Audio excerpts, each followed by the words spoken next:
ṣe rí gbogbo ẹ̀yin tí ẹ̀ ń pariwo pé ó gbá Mọ́rẹ́níkejì ní 419 l'Agbala Gabriel tẹ́ ẹ̀ ń pariwo yẹn. Ṣé rí gbogbo ariwo tẹ́ ẹ̀ ń pa gbogbo nǹkan tẹ́ ẹ̀ ń try láti ṣe ni pé ẹ̀ ń wò pé tó bá pẹ́ tẹ́tí ń halẹ̀ tẹ́tí ń pariwo tẹ́ ẹ̀ ń fìtì náà tiẹ̀ pé at the end of the day kò ní lè máa ṣàwọn nǹkan yẹn mọ́. Ṣé rí kò ní lè máa ṣe live mọ́, kò ní lè máa gbowó mọ́. Ṣé rí go yín nìyẹn àbí màá sọ effect go yín fún yín. Ṣé rí effect ẹ̀ ni pé kò ní jẹ́ káwọn tó ń ràánú gbà kán ràánú gbà mọ́. Ẹ tí you understand. Ó lè ní ó fi ń extort owó ni ó fi oníjìbìtì kìíní gbogbo ń tẹ́ ń sọ gbogbo ń tẹ́ ń ṣe yẹn at the end of the day result ẹ̀ let's say bóyá kò wá ṣe life mọ́ ń sìn ẹ̀yin rò pé bóyá tí ò bá ti ṣe life pé kò ní jẹun mọ́ pé bí màmá lù pa kìíní kan ẹni tó ń kọ́lé fún yàn ẹ mọ èèyàn tó ti ṣe àánú fún kódà kó mọ̀ ní wà náà lónìí báyìí ìyà ò lè jẹ mọ́ láyé because àwọn tó Ọlọ́run ti lò ó fún tán ti wà lókè tán ta ka ìmọ̀ yàn tán ti fly overseas tán ti make it èmi bí mo ṣe wà yẹn ọlọ́kadà ni mi nígbà tó Ọlọ́run l'Agbala Gabriel fún yes and God has put me in the position tó yẹ pé kódà mo ní oore ọ̀fẹ́ láti gbìyànjú nǹkan tó bá béèrè lọ́wọ́ mi ó béèrè kò béèrè Ọlọ́run ti fún mi sí ipò láti lè máa ṣe àwọn nǹkan kan tó nítumọ̀ tó ṣe é fojú rí tó ṣe é fetí gbọ́ so gbogbo ìgbìyànjú ìyà ò lè jẹ́ mọ́ ọ̀rọ̀ tiẹ̀ láti pé ọlọ́dẹ máa wo ẹranko báyìí kó fẹ́ yìnbọn báyìí táyìn tó wá fẹ́ fa ọkọ̀ ìbọn ẹranko ti sá lọ ẹranko ti wá lọ tán ó ṣẹ̀ wá yìnbọn pàà Agbala Gabriel ti lọ kẹ́yìn kẹ́ tó yìnbọn ẹ̀yìn ọ̀tá wọn ní ọ̀kẹ́rẹ́ gorí ìrókò ojú ọdẹ dá ẹyẹ ti fò kó tó di pé ẹ̀yìn ìbọn the only ṣe rí ìbọn tẹ́ ẹ̀yìn lọ́wọ́lọ́wọ́ lórí social media àti gbogbo ẹ̀ ń ṣe nǹkan tó lè ṣe ni pé yóò dá àwọn tó yẹ kó tún rí àánú gbà yóò dá wọn dúró wọn ní rí àánú gbà kò jù bẹ́ẹ̀ lọ kò lè mébi Agbala Gabriel ó wà òkè ẹmọ yẹ state tó ní kò dẹ̀ síbi tí ò nílẹ̀ sí kò síbi tí ò nílẹ̀ sí ìjọba sì fún nípò ambassador of peace ó ń gba sálárì ń bẹ̀ náà ó ń gba sálárì ó wà òkè and he has worldwide connections so ìyà ò lè jẹ́ but the only thing tí gbogbo ariwo tẹ́ ń pa tó kàn lè effect ẹ̀ ni pé àwọn tẹ́ yẹ kó tún ràánú gbà kò ní jẹ́ kán ràánú gbà mọ́ bẹ́ẹ̀ dé ṣọ́ọ̀ṣì Agbala Gabriel ń sìn ẹ̀rì tó ṣapá báyìí ẹ̀rì tó ṣọrùn báyìí tán kó wọn sẹ́gbẹ̀ẹ́ kan àwọn yẹn wọ́n sì ń bẹ̀bẹ̀ fún àánú ni òun ló ń lo platform tiẹ̀ láti fi bẹ àwọn ènìyàn dátà yẹn òun ló ní kámẹ́rà òun ló ní fóònù òun ló ní àwọn tó ń tẹ̀lé òun ló ní àwọn ènìyàn yẹn òun ló ní wọ́n òun ló ń pè wọ́n fàkíyèsí kì í ṣe pé Mọ́rẹ́níkejì wá láti sanwó kan pé òkè tó bá ti sanwó báyìí làmọ́ tó ṣe nǹkan báyìí kò mú nǹkan kan wá ó kàn wá just like that ni out of let's say for instance tí Agbala Gabriel bá sọ pé ẹ wá o ẹ̀yin tẹ́ ń wá wọ̀nyí Mọ́rẹ́níkejì wá èèlò ló sọ pé o nílò 30 million ní sà wò bá a ṣe máa ń ṣe lélẹ́yìí o onídìí 30 million yẹn ò kàn mí onídìí 15 million yẹn ò kàn mí bó bá ṣe máa ń ṣe ni pé wàá tọwọ́ bọ̀wé ẹni àwọn ọ̀tá bá ti gbà á pín sí mẹ́ta méjì ní tèmi Agbala Gabriel ìdá kan tó kù ní tiẹ̀ ṣé ó tẹ́ ẹ lọ́rùn àbí ò tẹ́ ẹ lọ́rùn tó ò bá ti tẹ́ ẹ lọ́rùn máa lọ ṣé kò ní gbà àbí Agbala Gabriel sọ pé èrò dẹ̀ pọ̀ nílẹ̀ báyìí Mọ́rẹ́níkejì sorry my dear gba 2 million naira yìí mo fi help ẹ̀ èrò pọ̀ nílẹ̀ kí n tó lè àtẹ́ǹsẹ̀ ọmọ tó next year ṣé wọ́n ní ìgbà lọ́wọ́ ṣé wọ́n ní lọ wọ́n máa lọ náà àbí Agbala Gabriel Ọlọ́run bá mi gbàdúrà fún bàbá yẹn gbogbo ẹ̀yin tẹ́ ń bínú tẹ́ ń wò pé ẹ fẹ́ jábọ́ yẹn ẹ ń fi gbogbo ariwo yẹn ẹ fẹ́ fi dá àwọn tó yẹ kó tún ràánú gbà ẹ fẹ́ fi dá wọn dúró 2014 15 16 17 18 19 20 21 22 ni mo fi wọnú music industry tí mo wọnú ẹ̀ tó dé level kan tẹ́ fi dédé gbọ́ mi mọ́ láàrin kan ẹ̀ kàn dédé gbọ́ mi mọ́ 2014 15 yẹn 16 mo kàn jáde fẹ́rẹ́fẹ́ ṣé bí mo wà lábẹ́ mákẹ́tà mo wà láàrin àwọn alágbára kan tó yẹ pé wọ́n lágbára wọ́n lówó wọ́n lẹ́nu wọ́n lóògùn wọ́n ní connection wọ́n ní power wọ́n ní gbogbo nǹkan jù mí lọ tẹ́mi believe pé àtàbẹ́ wọn lèmi ò ti dìde gbogbo sáà yẹn lẹ̀ fi gbọ́ mi mọ́ kì í ṣe pé mi morí kọ́ kì í ṣe pé mi lọ́pọlọ kì í ṣe pé mi dàrú kì í ṣe pọ́n fi mí pamọ́ síbi tán ti ń tọ́jú mi wọ́n fi mí pamọ́ nú abọ̀ wọ́n fi mí pamọ́ nú ẹ̀mí ńlẹ̀ fi gbọ́ mi ṣe bí gbà tí Agbala Gabriel rántí mi Ọlọ́run ṣẹ̀ṣẹ̀ ṣílẹ̀kùn gbogbo yẹn padà ṣe bẹ́ẹ̀ mi rè lónìí ọ̀kadà ni mo wà ní Ìbàdàn náà Hey, what up? What's up, gate? What's up, gate? Hey, Yana Shosh, good. Manhattan. Ìbáriwo tí mo pa ni. Ẹbí ìgbà tí mo pàdé Àgbàlá Gabriel, everything change for me. Àgbàlá Gabriel bá gba 12 million fẹ́nìkan, tó bá yọ 2 million bẹ́ẹ̀ tó ná fúnra ẹ̀ ní ìrókò burú jù. Ẹ jẹ́ ká fi ti Sister Kemi Gold tán ra mọ́tò fún just recently tán kọ́lé ẹ̀ lọ́wọ́ ẹ̀ kan fi ṣe example kọ́ lọ́n jẹ́ ká ṣàṣeyọrí nínú ayé ẹ̀ lórúkọ Jésù. Nígbà tán kọ́ help àǹtí yẹn, wọ́n realize àwọn owó kan, owó yẹn ò ràn kankan. After 2.5 to 3 years, Àgbàlá Gabriel ṣẹ̀ṣẹ̀ wá gbé again ló fi di pé ó ní ká nísìn tó nílé lórí táyé yí padà. Ọlọ́run ló ní gbogbo nǹkan lọ́wọ́. Nígbà tí wọ́n ń gbowó fún èmi ńkọ́ mi nílẹ̀ ilé lónìí ńkọ́ àwọn kan tó pé yẹn kò parí ilé bánú sọ kò ṣe kíní kan after 1.5 years sí 2 years ìgbà tó kọ́kọ́ bẹ̀rẹ̀ lémi gbà yẹn ó rúfẹ́ kò ṣe tiles kò ṣe ceiling àmọ́ ńgbà tó padà wá after 2 years ó padà wá ṣe gbogbo nǹkan tó yẹ kó ṣe ó ṣe tiles ó ṣe ceiling ó ṣe gbogbo lẹ̀kùn come and see me here bó dẹ̀ ń bọ̀ gan mi nígbà ìlàlejò ajá àdúgbò àmà ní kó bù ẹ̀jẹ̀ but I'm okay ó ti ṣe nǹkan tó yẹ kó ṣe ó ti ṣe in total after 2 years tẹ́ fi ń pariwo nígbà yẹn ẹni yóò kó banú sọjọ jẹ ni ó ṣe kíní kan today nǹkan ṣé kò padà wá àsìkò bọ́lọ́run ti fẹ́ kó ṣe ni Ọlọ́run ti fẹ́ kó ṣe dé level kan kó padà àfàìmọ̀ kó yẹ pé tó bá complete ẹ̀ ń gbà yẹn ọ̀tá mi lè kú náà because àwọn ogun lédè mi náà wọn àti ìpadà ń gbà yẹn àbí but later he came back come and do it ìyẹn dúró lẹ́gbẹ̀ẹ́ kan now ọmọdé kejì là ń sọ̀rọ̀ ẹ̀ lọ́wọ́lọ́wọ́ yìí wọ́n ní ẹni tára ẹ̀ ò yá wọ́n ní pé òun fẹ́ dáná fún àwọn kan ó yóò fẹ́ dáná fún ṣọ́ọ̀ṣì àbí òun fẹ́ àti bẹ́ẹ̀ bẹ́ẹ̀ lọ àìsàn tó ń ṣe ìgan tó bá ka lára gan ṣó yẹ kó tún máa sọ pé òun fẹ́ ṣe nǹkan báyìí òun fẹ́ ṣe nǹkan báyìí òun fẹ́ ṣe nǹkan báyìí àìsàn tó ń ṣe tó bá ka lára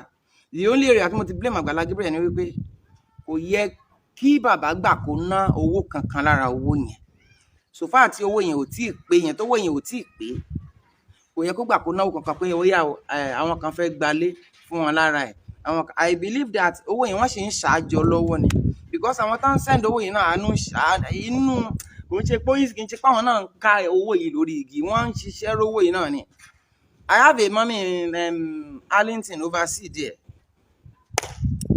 mommy yẹn ọjọ́ yẹn wọ́n ní àbánúsọ ọmọ mi kíní kan jẹ́ kí n wá nǹkan fún ẹ wọ́n kàn ṣe fídíò kọ̀ wọ́n ní wo bí mo ṣe ń ṣiṣẹ́ báyìí inú yìnyín ni wọ́n ti ń gbá yìnyín báyìí wọ́n wà kan pọ̀ báyìí àfi bí òkú àtòkè kan lẹ̀ wọ́n wà kan pọ̀ ni wọ́n ní màá ní kọ́ mọ lọ ṣe owó sí ẹ̀sìn mọ́mì mo dọ̀bálẹ̀ mo dún mọ́mì ṣiṣẹ́ tẹ̀ ṣe àwọn níbà ṣe ṣiṣẹ́ lẹ̀ wọ́n gbá yìnyín ní òtútù burúkú so wọn tán send owó yẹn náà wọ́n náà suffer so mi sọ pé owó tán send òjò Àgbàlá Gabriel lójú this time around èmi kàn tán lọ sọ pé ó yẹ kówó yẹn kọ́kọ́ pé ná kó tó pé wọ́n sọ pé lágbájá ṣe kinní kan tàmẹ̀dò ṣe kinní kan Àgbàlá Gabriel ló ní ká gbogbo nǹkan tán lò pátápátá Àgbàlá Gabriel ló ní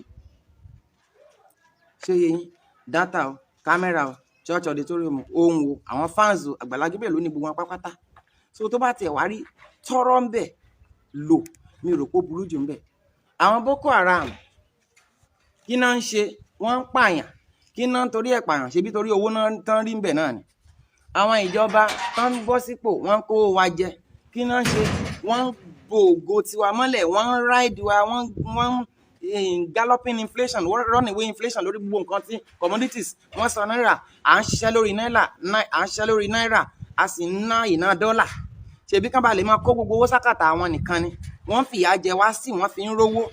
àárín nǹkan kan ṣe sí wọ́n tọ̀fẹ́ ẹni tó wá ń fi ìpè tiẹ̀ ní ìsìn tó fi ń gbé aláìní dìde tó wá ń rí díẹ̀díẹ̀ níbẹ̀ ṣé ó burú jù ni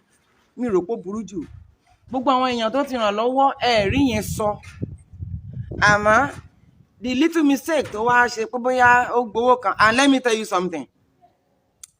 bọ́n ṣe gbowó yẹn kú 4 million naira yẹn Àgbàlá Gabriel mọ ọ̀nà tó máa gbà láti fi jẹ́ kí owó yẹn pé padà torí ìgbà tó fẹ́ padà wá complete ilé mi kò padà gbé mi sí life náà kò padà gbé mi sí life ó kàn pé àwọn kọ̀ọ̀kan ní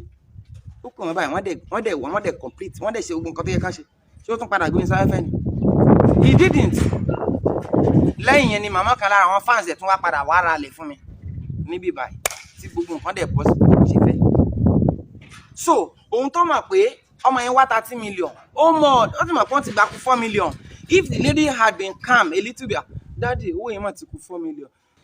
Àgbàlá Gabriel mọ nǹkan tó máa ṣe, ó mọ ọ̀nà tó máa gbígbà tó yẹn máa padà fi pé 30, even more than 30 million naira gan. Àkàìmọye cases tó ti pọ̀ ẹ́ lọ́wọ́ wọn níbẹ̀ tán pọ̀ ń bẹ̀rẹ̀ pẹ́tẹ́. Ẹni yìí ń fi tiẹ̀ gbẹ́ni tí ò ní àtẹ̀yẹ ẹni tí à ń jẹ dìde ni. What of ẹni tó ń fi tiẹ̀ ní tẹni lára tó sì tún gbowó láti rẹ̀ rí yẹn sọ. Wọ́n wá rí mistake kékeré kan báyìí ẹ sọ pé yẹn kíní kan ìgbà wo. Pásítọ̀ ṣọ́ọ̀ṣì ẹ̀ ṣó lè ṣe nǹkan tí Àgbàlá Gabriel ń ṣe, ṣó lè ṣe fún Mọ́rẹ́níkejì pásítọ̀ ṣọ́ọ̀ṣì ẹ̀ kò lè ṣe àbí. Tí wọ́n bá gbé Mọ́rẹ́níkejì yẹn tó bá gbé lọ sí Winners Chapel lọ́dọ̀ bàbá Oyèdépò tó gbé dẹnu géètì fáwọn bàbá Oyèdépò tí wọ́n gbà kó wọlé, àbí tó bá gbé lọ sí redemption camp tí wọ́n gbà kán wọlé, tó bá wọlé ṣé wọ́n rí bàbá Adébóyè just as easy as you are able to come to Àgbàlá Gabriel like this. Our pastors, thousands of pastors tó wà lókè pè yìí, ibo náà lè gbé ọmọdé yẹn dé bó ṣe wà yẹn, àbí má ṣe má church wo náà máa ń kó àwọn aláìní aláìsàn lọ just as easy as that. Wọ́n dẹ̀ solve problems wákàtí thousands of àwọn èèyàn tán ti solve problems tó yẹ pé ẹ̀yin ò rí yẹn sọ, àmọ́ delete tẹ́ ẹ jẹ́ kí ni gbogbo ẹ̀yin ìka ènìyàn wọ̀nyí ẹ ní lówó, ẹ lè lówó, àtẹ̀yin bloggers ìka, àtẹ̀yin tí inú yóò dá yẹn. Ọ̀nà tẹ́ ń try láti ṣe ni pé ẹ fẹ́ dínà mọ́ àwọn tó fẹ́ ra àánú gbà torí Àgbàlá Gabriel ti wà ó is an achiever. Yes, he's a multi-millionaire if you don't know. Kò ń ṣe tọ́rọ́kọ́bọ̀ yẹn ló fi ń jẹun every Sunday ló ń pín 10 million 4 million. Àwọn fans ẹ̀ sì wà ló bá sí tán dúró tì gbágbágbá bẹ́ẹ̀ ni kì í ṣe owó tó ń gbà yẹn ló fi ń jẹun. Ọlọ́run ti bless ẹ̀ dé level yẹn. Hello, are you communicating? So kì í ṣe owó tó ń rí gbà tàbí tán ń gbé okay láti gbogbo àti ò ti ṣe láì bíi 7 months ago nǹkan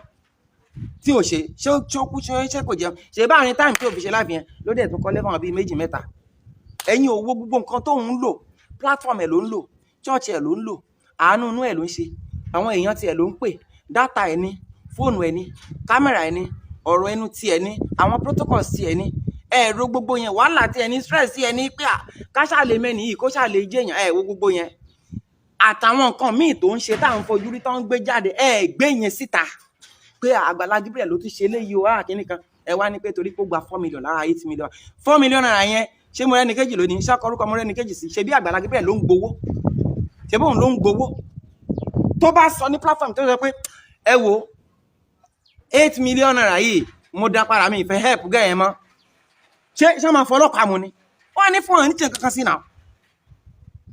And the money is yet to be complete. Ó sì máa complete tí mo mọ̀ tí Àgbàlá Gabriel tí mo mọ̀ owó yẹn sì máa pè but ara ìbalẹ̀ lórí àrùn ló ṣe Mọ́rẹ́níkejì yẹn kọ́lọ́n jẹ́ kára ẹ̀yà àmín kọ́lọ́n sì ń dáríjì wọ́n lówó yẹn ti pé lórúkọ Jésù ara ẹ̀ máa yá o ní iṣẹ́ ọ̀tá ẹ̀ o. Àmọ́ ẹ yé pariwo Àgbàlá Gabriel bẹ́ẹ̀ kan pariwo ẹ̀dùn lọ́wọ́ ti wà lókè ọ̀rẹ́dì kò lè jábọ̀ kì í wo fóònù o. The only time tó máa wá sí online bóyá tó bá fẹ́ gbàdúrà fún yín àbí tó bá fẹ́ ṣe live ó tán then gbogbo ẹ̀ tẹ́ ń ṣe làlà kíní kan gbogbo ṣe bóun ló ń ṣe àwọn nǹkan yẹn jáde ṣé àjọ ní agreement kan ṣé ó níye kan tí àwọn tán ń wá yẹn ṣé ó níye kan tán san fún ni pé kíní àjọ is a deal between you and me pé òkè iye tẹ́ ẹ bá ti gbà tó wá ń ṣìtẹ̀ tó wá ń extort ẹ sọ pé 8 million pé wọ́n gbó fún ìlágùn tí ẹ̀ kọ́ ni ìlágùn òun ló wá owó yẹn síta náà ṣé òun kọ́ ló wá síta ni ṣẹ́yìn lè ṣe bẹ́ẹ̀ ẹja gbé yẹn ti Mọ́rẹ́níkejì wọ́n sọ̀rọ̀ lókólóbò odó fàdíyà ọ̀yà wọn kan àwọn olóbò gbàǹjo kan wọ́n ní odó mi ó ṣe kinní kan kò fún mi lówó ìwọ ló lòbò tó fi ń ta káìtì nígbà tó kó mi òkú wà á gbogbo dúró níwájú mi wà ní dúró òkun rẹ̀ máa dó ẹ ìyàwó mi má bínú máa dó ẹ nígbà tí mo wà ókè lọ́mọ ọkùnrin Adémọ́lá Wọ́nsọ is a very handsome guy. Yes, he's a very handsome guy. Kò dẹ̀ sí bí èèyàn ṣe lè wà nú ẹ̀mí tó kí ẹran ara kó má lò nígbà míì ìwọ ló lo bó gbàǹjo náà bó ṣe jẹ́ nìyẹn tó bá fi lọ ẹ lórí fóònù pé yẹn o máa bọ̀ mo fẹ́ fọ́ ẹ lẹ́pọ̀n tó bá ní interest má ṣe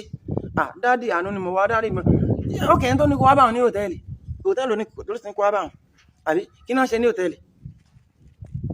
tó bá wá dé hòtẹ́ẹ̀lì nǹkan báyìí ló fi lọ ẹ ó ṣe kúrò ń bẹ̀ kó wà nú ẹ̀ síbòmí ẹlẹ́ran ara ní gbogbo àpẹẹrẹ sẹ́ńtẹ́ ẹran ara ò lè lò pásítọ̀ ṣọ́ọ̀ṣì tiẹ̀ ṣé wọ́n trust ẹ̀ ìwọ obìnrin tó ń gbọ́ mi lọ́wọ́ ṣé pásítọ̀ ṣọ́ọ̀ṣì tiẹ̀ ò ti dó ẹ rí mò ń bí ẹni o tó lè búra pé pásítọ̀ ṣọ́ọ̀ṣì ẹ̀ ò ti dó ẹ rí then ẹ̀yin pásítọ̀ tẹ́ ń gbọ́ mi lọ́wọ́lọ́wọ́ báyìí ẹ búra níbi tẹ́ dúró sí báyìí lọ́wọ́lọ́wọ́ báyìí pé láti ìgbà tẹ́ ti fẹ́ ìyàwó yín pé ẹ̀ẹ́dóbò mí níta, ẹ̀yin pásítọ̀ sẹ́ ń gbọ́ mi, ẹ̀yin wòlíì sẹ́ ń gbọ́ mi lọ́wọ́lọ́wọ́ báyìí. Ó yẹ búra, tẹ́ bá ti lè búra ẹ fi pé yín búra. Ẹ̀yin ìránṣẹ́ Ọlọ́run tẹ́ ń gbọ́ mi, tẹ́ ń wo platform yìí pé láti ìgbà tẹ́ ti fẹ́ ìyàwó yín o, àbí láti ìgbà tẹ́ ti ṣe ìránṣẹ́ yìí pé ẹ̀ẹ́dóbò ń ta, ó yẹ ẹ dáhùn. Gbé kípè yín kó pa yín. Ẹ lè ṣe torí pé ń ṣe ẹ ṣe ọ̀pọ̀lọpọ̀ ọmọ ìjọ lẹ́ṣin dó lọ́wọ́lọ́wọ́ báyìí. Àgbàlá Gabriel tó wá ń fi tó ń ṣàánú fún wọn lẹ wá ń rí sùn, lẹ wá ń rí sùn. Àkàìmọye ẹ̀yin tẹ́ wà tẹ́ ń gbọ́ mi lọ́wọ́lọ́wọ́ báyìí tó yẹ pé iṣẹ́ ìjọba lẹ ń ṣe, tó yẹ pé kán tó di pé gbà yín síṣẹ́ yẹn ẹ kọ́kọ́ làbò yín fọ́gà yín, kọ́kọ́ fún yín lẹ́pọ̀n náà kán tó gbà yín sí, kán tó kẹ́ ẹ tó wà employed. Àkàìmọye ẹ̀yin tẹ́ wà ń bíbáyìí tẹ́ ẹ ṣetán ní school tó jẹ́ pé kẹ́ ẹ tó pass lecturer yín kọ́kọ́ fún yín lẹ́pọ̀n náà ó tó gbọ́n fún yín ní pass kíní qualification pé pass. Gbogbo ẹ̀ là ń rí tá à ń gbọ́ tá à mọ̀ tá a dẹ̀ mọ̀ sí náà. Àkàìmọye ẹ̀yin politicians kan tó fi yín sí ipò whatever kan kọ́kọ́ fọ yín lẹ́pọ̀n náà kan tó fi yín sí. What are you telling me? Àkàìmọye ẹ̀yin obìnrin ló jẹ́ pé ẹ máa lọ bá doctors nínú ilé bóyá torí pé owó yín ò pé bákan bóyá ibi tán ti fẹ́ ṣàbọ̀ṣàn fún yín kọ́kọ́ fún yín lẹ́pọ̀n náà kó tó di pọ́n ṣe nǹkan nígbà tẹ́ ẹ bá lówó lọ́wọ́. Oníkálukú ló ní àṣírí tiẹ̀. Ẹgbẹ́sẹ̀ wọ́n ní ó bí bèjì pamọ́. Ìbá àkàìmọye pásítọ̀ tó ti àtàwọn tó ti kú àtàwọn tó wà lọ́wọ́lọ́wọ́ tó yẹ pé ìgbà tí nǹkan bá ṣẹlẹ̀ tó máa kó àwọn ọmọ wọn jáde síta. Ìránṣẹ́ Ọlọ́run wo ló wà nínú Bible àti Isaac àti Jacob àti Abraham nínú wọn tí ò dóbò mí yàtọ̀ sóbò ìyàwó ẹ̀ tọ́lọ́run dẹ̀ mọ̀ sí, Ọlọ́run dẹ̀ tún padà gbé tí wọ́n dìde. What are you telling me? Ọba Solomon ńkọ́? Ọba Dáfídì ńkọ́? Torí ìyàwó níyàwó nígbà tó di pé ó yọ̀ dípò yọyàn ló ní ọmọ ló da tó báyìí ó sì mọ̀ pé ó lọ́kọ ló wá rán ọkọ ẹ̀ lọ síbi tógun ti le gan-an. Ó mú ìyàwó ẹ̀ wọ mọ́ra kán bá lè pọkọ sọ́hùn. Ó sì àṣìbẹ́ mi ẹ wọ́n padà pọkọ sọ́hùn. Ó mú ìyàwó bẹ̀rẹ̀ sí ní fọ lẹ́pọ̀n. Létà ó padà lọ tọrọ dáríjì ẹ̀ṣẹ̀ lọ́dọ̀ Ọlọ́run. Ṣebí láì yẹn tí tabatọ láì yẹn wá títí sí ibẹ̀ la padà ti bí láì la padà ti bí Jésù Kristi tó wá dògo àgbáyé tó wá dolùgbàlà aráyé. Kí la wá sọ pé ẹnìkan fẹ́ nìkan ó fọ lẹ́pọ̀n. So ẹ má jẹ́ ká máa darúpọ̀ mọ́ ṣàpà ká máa sọ nǹkan tí ò sí. Púpọ̀ nu yín ló jẹ́ pé ó ní àṣírí tó faṣọ tí aṣọ ti bò wọ́n jẹ́ pé kò ṣeé fetí gbọ́. Ẹni tó ń ṣe tẹ̀tẹ́ pé ó ń gba 80% dáradára ẹ wá ní pé nǹkan tó ń ṣe kò dáa kìíní kan. Ìwọ tó ń sọ pé mo rọ́pọ̀lọpọ̀ post lórí Facebook wọ́n ti go and reverse. Muyideen tó yẹ kó rí burúkú ń bàjá ilé ẹ̀ ló wà ń bí báyìí. Muyideen fáyín ó wà okay. Wọ́n kọ́lé fún ẹ wọ́n ṣọ́ọ̀bù fún ẹ. Irú ìyàwó ló fi ń jẹ ṣé ẹ rí tẹ́ ẹ bá tiẹ̀ wá rà àpá lẹ́yìn ẹ̀ gan it doesn't matter. Ṣé ẹni tó ń fowó tó ń fún tó lọ fi ń ta tẹ́tẹ́ yẹn nǹkan tó ṣe nǹkan tó dáa ni. Owó tó ń fún owó tó ń àṣìf owó ṣọ́ọ̀bù tó lọ fi ń ta tẹ́tẹ́ ṣé nǹkan tó dáa nìyẹn. Wọ́n dẹ̀ gba kọ́kọ́rọ́ lọ́wọ́ ẹ̀ wọ́n fún ìyàwó ẹ̀ pé kí ìyàwó ẹ̀ ṣì máa manage ṣọ́ọ̀bù yẹn náà. Ó wá ní the next thing pọ́jà bóde ìyà ló yá. Ẹ̀ ń dínà máa wọn tó yẹ kó tún ra àánú gbà náà. I don't want my ọ̀rọ̀ to be too much. If you continue to do this, Àgbàlá Gabriel kì í wo fóònù. Ẹ máa dínà máa wọn tó yẹ kó tún ra àánú gbà. Then gbogbo ẹ̀yin ọ̀tá Àgbàlá Gabriel ẹ máa forí gbárí ni.